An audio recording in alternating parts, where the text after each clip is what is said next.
Good morning. Thank you very much for coming. It's a real pleasure to be here. I appreciate that this is a very diverse audience. There are people in the audience who are experts in building quantum computers and people who are interested in exploiting quantum computers. And as such, in this talk, I'm going to give an overview of not only where we are today, but deep insights into what some of the most advanced technologies are that are emerging in the market to make quantum computers useful. And I will give a framework that takes us from where we are today in the NISQ era all the way through to large-scale fault-tolerant quantum computing. Now, of course, the start of our discussion is something that many of you will have heard already. The idea that quantum systems, when used in computing, are extremely susceptible to error. Hardware error leads to algorithmic failure. This is the fundamental bottleneck. Whenever we put information into a system that obeys the rules of quantum mechanics, the environment conspires to cause errors. And this is the problem that at Q-Control we uniquely focus on fixing. We build infrastructure software, software that connects the lowest levels of the so-called stack, the control electronics, as we just heard about from Keysight or from our partners at Quantum Machines and Qblocks and others, all the way up to the high-level abstractions, the programming frameworks, quantum cloud services, applications. In the middle, we provide all of the technology that makes execution on hardware actually functional. All of the technology we build is in-house to try to reduce the errors that are emerging in the system everywhere that they occur. We were quite excited that after a number of years of development, last year in December, we were able to announce a partnership with IBM in which all of the tools that I'll be telling you about in the next few minutes became natively integrated into IBM Quantum Services. You can go online to run algorithms on IBM's pay-as-you-go services, and our software is there. And very importantly, the technology that we build that is extraordinarily complex and driven by an expert team of researchers is executable using a single line of code. All that the user has to do is ask for the channel strategy to be set to Q-Control. Everything else is abstracted away.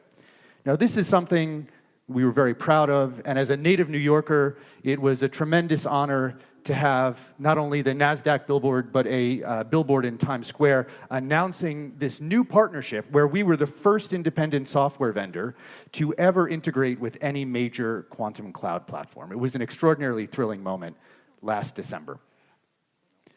Under the hood, inside this technology, is a completely automated and interoperable toolchain that suppresses errors everywhere that they occur inside the quantum computer.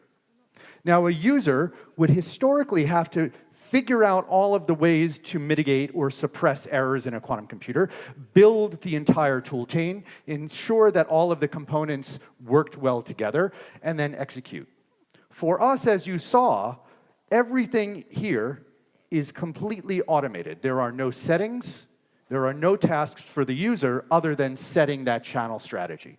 And I want to point out that in this particular diagram, there are many different areas where we reduce errors. We reduce errors at the gate level. We also reduce errors at the circuit level. We reduce errors in the way we map an algorithm onto the physical devices. So if you hear a discussion that only talks about gate fidelity, you are missing most of the places where the errors actually occur. We have focused on ensuring that any time errors can crop up, they are suppressed, and this is done in a way where you don't have to worry about it at all. But most important is what it delivers to the end user. We deliver orders of magnitude improvement in the performance of today's machines. Validated in the peer-reviewed technical literature, we have seen more than a 10x enhancement in the circuit depth, how complex an algorithm can be run before you suffer a failure. We can reduce the overhead for the end user by at least 100x. We've seen over 5,000x because the technology that we use reduces errors and therefore gives you better signal to noise each time you run an experiment. But also this technology is deterministic. This is error suppression, not error mitigation. We're not post-processing. We are simply reducing the likelihood of errors, and you save a huge amount of overhead on that. And finally, many thousands of times enhancement in the likelihood of actually getting the correct answer out of the machine, which is what everybody ultimately cares about. This is functional on devices up to 156 qubits, the latest devices supported. But these technologies work for any application. Doesn't matter what you want to run, this technology, this single command delivers all of this performance. This is why Julian Van Velzen from Capgemini indicated that this kind of technology can elevate the performance of hardware to a level that brings potential quantum advantage years closer. One of the applications that we focused on is scheduling, routing, and optimization. This is an area where we legitimately think that because of the confluence of the problem challenges and the needs of end users, quantum advantage may first appear. This is work that we've been doing with partners in the Australian Army, Network Rail in the UK, and Transport for New South Wales. Problems in logistics, problems in how we design transport networks. Now, one of the ways that we attack this kind of problem is with an algorithm called QAOA that I'm sure you've heard about earlier or in your journeys. This is a hybrid algorithm. It uses a small amount of quantum computing inside a larger classical process. And it's an algorithm that works well today because the amount of quantum resources it requires is modest. Now, for a user who wants to exploit this, typically there is a very complex set of tasks that you must undertake. You first have to define the problem that you want to solve, and you have to design the circuits. This is important because QAOA is not just one algorithm. It's a framework. There are many, many different ways that you can implement QAOA. You have to choose it. You have to choose the ansatz. You have to choose the mixer circuit. You also have to then iteratively execute on hardware. That means building the classical loop. It means reducing error in any way that is required to get good performance out of the hardware. And you have to then take the answers output by the optimized circuit and process them somehow. You'll always get a distribution of outputs from your circuit, and you need to interpret that to see if it's giving you the best output in a way that is actually materially useful. That, again, speaks to us as an inefficiency, that this should not be your responsibility. So we're changing that. We're making that our responsibility. All of that is now turned into one command: solve QAOA. And for you, everything is taken care of. And I want to show you what is possible if you use this command. The starting point is a paper that we published just a few weeks ago, a technical manuscript. And I want to point out this highlight in the title, that a gate model quantum computer with 127 qubits can outperform quantum annealers. Now, I want to be clear at the outset, because this paper engendered quite a lot of interest and also some controversy. We do not claim that in all cases quantum annealers are inferior. That is not our claim. We claim, simply with evidence, that for the first time, gate model quantum computers can actually outperform annealers in quantum optimization problems. So let me show you how. The first problem we treat is called max cut. This is a canonical machine learning problem that involves separating a graph into two subgraphs in a way that maximizes the number of cut edges.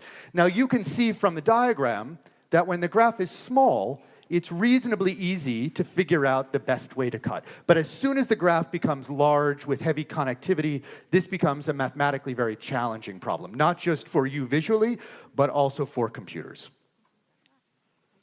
We ran max cut problems. And in these max cut problems, run through our solver, which abstracts everything into that single command, these problems are so-called three regular graphs, using up to 120 qubits in this particular example. We optimize, we then sample the output circuit. And you get this distribution. And the starting point is that the bare hardware, sampling just the hardware, is indistinguishable from random selection. But when you add our software, and I want to point out the important thing on the right-hand side, the true maximum cut value is not overlapped by this distribution. When you add our software, this is the shift you get to the higher value solutions. When you run this solve QAOA routine, you actually find the maximum cut. In all the problems we tested, which were defined based on the open literature, we found the max cut with unit probability. Every time, we found the correct answer. That had never been done before at these scales.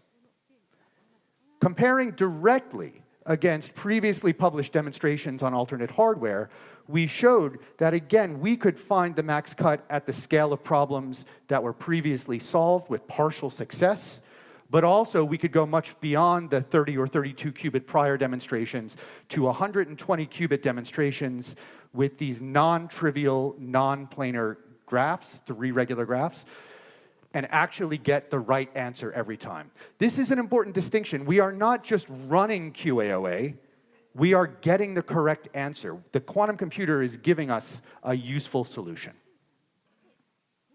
The other part of this was our work looking at how this quantum optimization routine could be used in so-called higher order binary optimization problems. Here we ran previously published test cases that came from Los Alamos. So we could directly compare with prior demonstrations not only on IBM quantum computers, but also on annealers. And what we see in this case, good solutions are at the left because we're minimizing an energy. The starting point is not great, it's the gray. When you add the Q-control solver, you shift all the way to the left and you find the correct solution. Now, the important distinction here is that even though the annealers were very good at these problems and could get close to the right answer, or in some cases find it, there were cases where the gate model quantum computer running our software found the correct minimum energy solution at the scale of 127 qubits when the annealer could not. This changes the narrative about the relevance of gate model quantum computers to optimization problems. It was a huge, exciting demonstration for us, and in our view, it changes the outlook for what is possible in achieving quantum advantage with today's machines, or the machines that are coming in the next few years. If you'd like to hear more about how this error suppression technology is being leveraged in solving real problems, I'll point you to our talk tomorrow with our partners at SoftBank, tomorrow afternoon at 4 p.m., where our Chief Strategy Officer, Arvind Ratnam, will be talking about, he's waving his hand here, will be talking about these kinds of technologies in machine learning. But to look forward, we have to think not just about error suppression, we also must include error correction. If we focus on the longer-term problems, we know that the maximum value comes by incorporating technologies that allow us not only to reduce the likelihood of errors, but to also address the errors that inevitably will creep into the systems. An extraordinarily important but subtle point is that even though we've seen tremendous progress in quantum computers running quantum error correction of late, quantum error correction will not be the solution or the method of choice to deal with errors for many years to come. That's because when you have to spread information out over many quantum bits in a quantum error correction encoding routine, you use an enormous amount of resources. And while machines are modest in size, hundreds or a few thousand qubits, that penalty where 90 to 99.9% of all the qubits on your device must effectively be dedicated to quantum error correction, imposes a penalty that means the machine becomes less useful, even if error correction is helping someone. So we have to think about ways to make this more efficient. The way we make it more efficient is by combining two technologies together, quantum error correction and quantum error suppression. Now, by analogy, using quantum error correction on its own is like trying to run air conditioning on a hot Tokyo day. If anybody was here 2 days ago, you know exactly what I'm talking about. But doing it with all of the doors and windows open. It's extremely inefficient. All the sources of heat are creeping into the room. Your air conditioner has to blow as hard as it conceivably can, and the room still stays warm. If instead you combine error correction and error suppression, you have the opportunity to close the doors and windows, to make the air conditioner run more efficiently to achieve your target temperature with the air conditioner on low instead of on ultra high. This is the analogy, and we've seen that this is already playing out. Our customers at Nord Quantique ran a demonstration where they could run a particular kind of quantum error correction and, quite amazingly, actually get to the break-even point. That running quantum error correction gave enough benefit to offset the resource penalties. But it was not until they combined it with the optimization and error reduction technologies that we provided that they actually got beyond break-even. Going beyond break-even with quantum error correction means quantum error correction actually helps. So it is that combination of technologies played out, really showing value together. So it's extremely exciting to let you know that coming very soon, we've identified a pathway to integrate the first useful quantum error correction primitive into this pipeline. We'll be releasing this in coming months. We are not focused exclusively on the long-term goal of fault tolerance. We are focused on how we can deliver actual value to end users today with the resources that are available. That's important, with the resources that are available. The strategy that we take that will be integrated into our products is based on something called flag qubits. Instead of performing a full encoding, which consumes so many resources, 99.9% of your device dedicated just to quantum error correction encoding, we instead rely on unencoded qubits combined with closed-loop error identification routines. The qubits in red can be used to identify where errors are occurring in your circuit without the requirement to perform full error correction. This is leveraging a primitive, a part of quantum error correction. And importantly, the resource requirements are much lower. Only a 10% penalty instead of a 10x or 100x penalty, 100 times penalty. And it really works. In this particular demonstration, we're doing state preparation of a maximally entangled GHZ state, an input state that's relevant to many parts, many algorithms in quantum computing, including quantum error correction. And in this case, as we move up to 60 qubits in the GHZ state, by using flag qubits and our error suppression pipeline, we can take the fidelity from 2% to 99.5%. 99.5% fidelity in generating a maximally entangled state at the scale of 60 qubits, for the experts in the room, with a very, very low discard rate. Orders of magnitude better than what's been demonstrated before. This is now being integrated into the product such that anybody can take advantage of this in the algorithms that you're running. And all of that is pushing us towards trying to get to the next phases of the development of quantum error correction. We've been focused and trapped in the NISQ era for so long, and there's been huge excitement that we're just about to get beyond break-even with quantum error correction, that it's just about to help. But just helping is not enough. Quantum error correction needs to provide results that are superior to any alternative technique, like error suppression or even error mitigation. We need to achieve quantum error correction advantage, where this is the best solution to give you the most powerful quantum computer. This is what we're pushing to with the products that we've released in the market and we continue to release. If you'd like to learn more about this, I encourage you to please grab me or go online and discover all of the products that we offer, our integration with IBM, and we're very happy to talk to you. Thank you very much.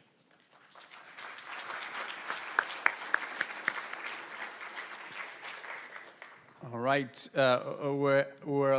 we have about a minute, but we do have a couple questions, so I'll just combine them, and you can answer them however you like. The first is, what is the pre-processing and compilation time for error suppression when calling Q-control's channel? That's the first question.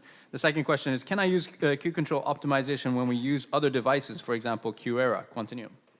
So the great questions, thank you. The first question, what's the pre-processing time? It's effectively invisible. It's nothing compared to just the API latency of talking to the quantum computer over the cloud, so you as a user don't experience this at all. All of the gate optimization, redefining the machine language is taken care of ahead of time. And we've also published head-to-head benchmarking of what our compilation time is, and it can be orders of magnitude faster than the other open source compilers. To the second question, we currently support in our tools the IBM platforms. Please listen up for the next few months of new announcements of new partners that will be emerging. But the technology is validated across every platform. Trapped ions, neutral atoms, superconducting devices, semiconducting devices, even photonics can benefit from parts of our pipeline. So if anybody is interested in connecting an alternate system to our tools, please do reach out.